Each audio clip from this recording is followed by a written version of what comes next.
क्या होगा अगर मैं आपसे कहूं कि जिस मॉडर्न वेलनेस को आज पूरी दुनिया नई खोज समझकर अपना रही है, वो असल में हजारों साल पहले ही खोजा जा चुका था और आप उसे आज भी गलत नामों से पहचान रहे हैं। नमस्कार, हिंदी वाइन्स में आपका स्वागत है। आज हम बात करने वाले हैं एक ऐसे विषय पर जिसे समझना केवल जानकारी हासिल करना नहीं है, बल्कि अपने सोचने के तरीके, अपने जीवन को देखने के नजरिए और अपने अंदर छिपी हुई संभावनाओं को पहचानने की दिशा में एक बहुत गहरी और परिवर्तनकारी यात्रा की शुरुआत हो सकती है। क्योंकि जिस चीज को आज पूरी दुनिया मॉडर्न वेलनेस, माइंडफुलनेस, मैनिफेस्टेशन या एनर्जी हीलिंग जैसे नए और आकर्षक नामों से जानती और अपनाती जा रही है, वो वास्तव में हजारों साल पुरानी उस प्राचीन भारतीय ज्ञान परंपरा का ही एक छोटा सा हिस्सा है, जिसे हमारे ऋषि मुनियों ने अपने अनुभव, तपस्या और गहन निरीक्षण के आधार पर विकसित किया था। अगर आप ध्यान से देखेंगे तो आपको समझ आएगा कि आज जिन चीजों को हम बहुत एडवांस्ड या रेवोल्यूशनरी मानते हैं, जैसे कि ब्रेथ वर्क, मेडिटेशन, चक्र हीलिंग, साउंड थेरेपी या लॉ ऑफ अट्रैक्शन, ये सभी कॉन्सेप्ट्स पहले से ही हमारे शास्त्रों और परंपराओं में मौजूद थे। लेकिन समय के साथ इनका रूप बदल गया, इनके नाम बदल गए और इन्हें एक नए तरीके से दुनिया के सामने प्रस्तुत किया गया, जिससे बहुत लोगों को लगता है कि ये सब कुछ नया है, जबकि सच्चाई इससे बिल्कुल अलग है। उदाहरण के लिए, जिस चीज को आज योगा कहा जाता है, वो असल में योग है, जिसका अर्थ है जुड़ना, यानी शरीर, मन और आत्मा का एक होना। और जिसे आज ब्रेथ वर्क कहा जाता है, वो प्राचीन प्राणायाम है, जिसमें सांस के माध्यम से जीवन ऊर्जा को नियंत्रित और संतुलित किया जाता है। और जिसे आज माइंडफुलनेस या मेडिटेशन कहा जाता है, वो ध्यान है, जिसमें व्यक्ति अपने अंदर की गहराई में जाकर सच्ची जागरूकता और शांति का अनुभव करता है। इसी तरह चक्र हीलिंग वास्तव में चक्र प्रणाली है, जो हमारे शरीर के ऊर्जा केंद्रों को दर्शाती है। साउंड हीलिंग और एफर्मेशंस का मूल मंत्र में है, जहां ध्वनि और कंपन के माध्यम से चेतना को प्रभावित किया जाता है। और मैनिफेस्टेशन या लॉ ऑफ अट्रैक्शन की जड़ें संकल्प और इच्छा शक्ति में है, जहां इरादा और इच्छा शक्ति मिलकर वास्तविकता को आकार देते हैं। इतना ही नहीं, होलिस्टिक वेलनेस को अगर आप गहराई से समझेंगे तो वो आयुर्वेद ही है, जो शरीर, मन और जीवन शैली के संतुलन की बात करता है। कुंडलिनी एनर्जी वही प्राचीन कुंडलिनी है, जो हमारे अंदर सुसुप्त अवस्था में मौजूद शक्ति है।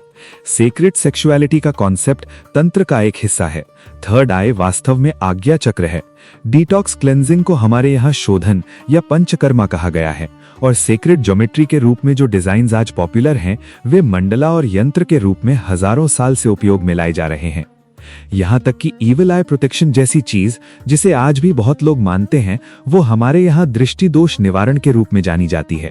और एस्ट्रोलॉजी, जिसे आज भी लोग क्यूरियोसिटी या प्रेडिक्शन के रूप में देखते हैं, वो असल में ज्योतिष शास्त्र है, जो प्रकाश और ग्रहों के प्रभाव को समझने का एक गहरा विज्ञान है। अब सवाल ये उठता है कि अगर ये सब कुछ पहले से मौजूद था, तो फिर आज इसे नए नामों में क्यों प्रस्तुत किया जा रहा है? और इसका जवाब ये है कि समय के साथ समाज बदलता है, भाषा बदलती है और लोगों की समझ बदलती है। इसलिए उसी ज्ञान को नए तरीके से प्रस्तुत करना पड़ता है, ताकि वो अधिक लोगों तक पहुंच सके। लेकिन इसका ये मतलब बिल्कुल नहीं है कि उसका मूल नया है।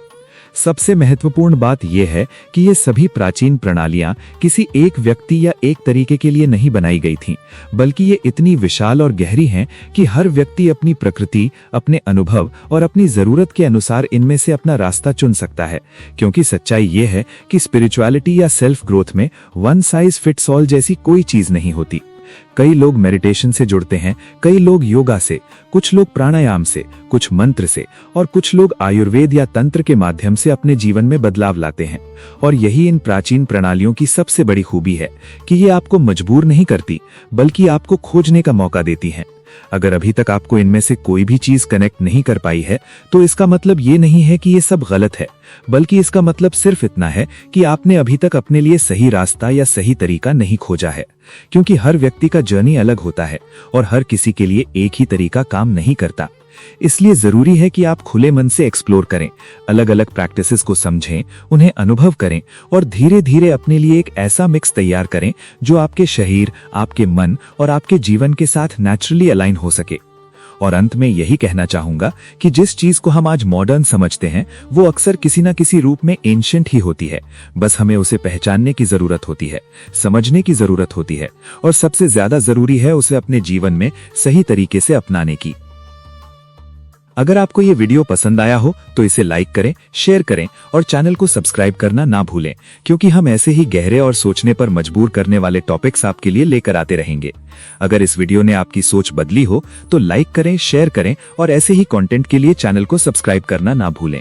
मिलते हैं अगली वीडियो में। धन्यवाद।